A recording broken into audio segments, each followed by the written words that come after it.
ଦେଇଥିବ ତ ସେ ବିଷୟରେ ଜାଣିବେ ତାକୁ ଭଲ ଜିନିଷ ପ୍ରକୃତି କଣ ପ୍ରକୃତି ହେଲେ ଆମ ଚାରିପାଖରେ ସବୁ କିଛି ଯେପରିକି ଗଛ ଗଛଲତା ପ୍ରାଣୀ ନଦୀ ଆଉ କଣ ପର୍ବତ ନା ନାହିଁ ପ୍ରକୃତି ଆମକୁ କଣ ନିଶ୍ୱାସ ନେବା ପାଇଁ ସ୍ୱଚ୍ଛ ବାୟୁ ଏବଂ କଣ ପାଣି ପିଇବାକୁ ଦିଏ ନା ନାହିଁ ଆଉ ପ୍ରକୃତି ଆମକୁ ଖାଇବା ପାଇଁ ପନିପରିବା ଫଳ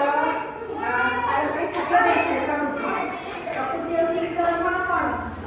ଈଶ୍ୱରଙ୍କ ସବୁଠାରୁ ମୂଲ୍ୟବାନ ଗୋଟିଏ ପ୍ରକୃତି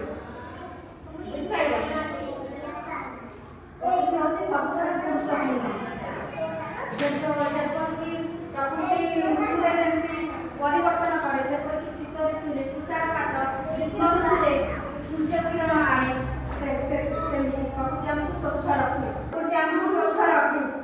ଯେମିତି ଶୁଣିବା ପାଇଁ ଆମେ ଶବ୍ଦ ଶୁଣିଥାଉ ଯେପରିକି ପକ୍ଷୀମାନେ ଗୀତ ଗାଇବା କଣ ପାଣି ବହିବା ସେମିତି ପ୍ରକୃତି ହେଉଛି ସବୁଠାରୁ ଗୁରୁତ୍ୱପୂର୍ଣ୍ଣ ବୁଝିପାରିଲ ପ୍ରକୃତି ଆମ ପୃଥିବୀକୁ କଣ ସାହାଯ୍ୟ କରେ ଶିଖେଇବି ଗଛ ଫୁଲ ପତ୍ର ତେଣୁ ମୁଁ ଜାଣି ଦେଖି ତମେ ଆକୁ ଚିହ୍ନି ପାରିବ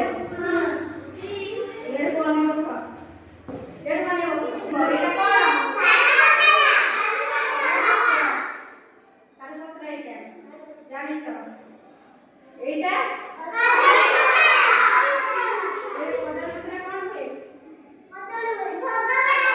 ଭୋଗ କଣା ହୁଏ ଆଉ କଣ ହୁଏ ଆମେ ଏଥିରେ ଖାଦ୍ୟ